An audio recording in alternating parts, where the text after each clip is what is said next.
মালাই সোয়া chicken curry. আমি boneless chicken নিয়েছি আর সিদ্ধ করে সোয়া নিয়েছি, সম পরিমাণে সোয়া আর চিকেন নিয়েছি। এটাকে আমি দই আর নুন গোলমরিচ দিয়ে আর দই দিয়ে ভালোভাবে মাখিয়ে রেখে দেবো 1 ঘন্টা। দুটো পেঁয়াজ, একটা টমেটো, 6 পিস কাঁচা লঙ্কা, 8 পিস কাজু আর 8 পিসের মতো রসুন কোয়া দিয়ে আমি এটাকে সিদ্ধ করে নিচ্ছি গ্রেভির জন্য। হয়ে গেছে, এবার এগুলোকে আমি পেস্ট করে নেব।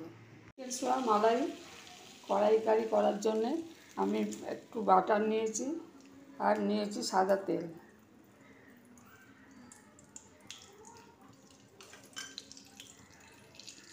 দই, নুন আর মরিচ গুঁড়ো দিয়ে ভালো করে মাখিয়ে রেখেছি। এবার কড়াতে সাদা তেল দিয়েছি, 6খানা শুকনো লঙ্কা দিয়েছি, পেঁয়াজটা আমি আগেই বেটে রেখেছি, ক্যাপসিকাম দিয়েছি, টমেটো দিয়েছি। এটা হালকা করে ভেজে নেবো।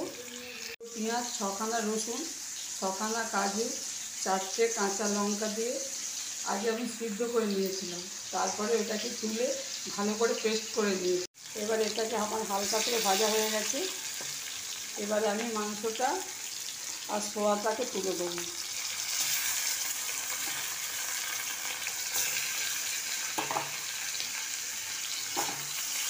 ভালো করে নাড়তে থাকবে। চিকেনটা বোনলেস। এবার কষা হয়ে গেছে। এতে 1 চামচ বড় চামচ, 1 চামচ কসুরি মেথি আর 1 চামচ মরিচ গুঁড়ো দিলাম, দিয়ে এটাকে ভালোভাবে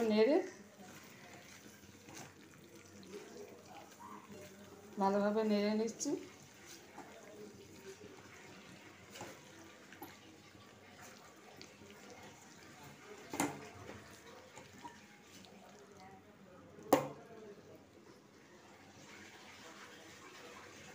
এবার এতে আমি জল দিয়ে দিলাম।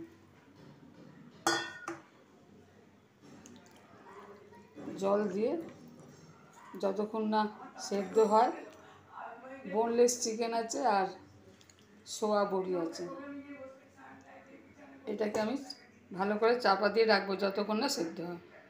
এতে আমি পরিমাণ মতো নুন আর অল্প একটু চিনি দিলাম ব্যালেন্স নেওয়ার জন্য। মালাই সোয়া চিকেন কড়াই কারি রেডি। যদি রেসিপি ভালো লাগে শেয়ার করবেন, সাবস্ক্রাইব করবেন।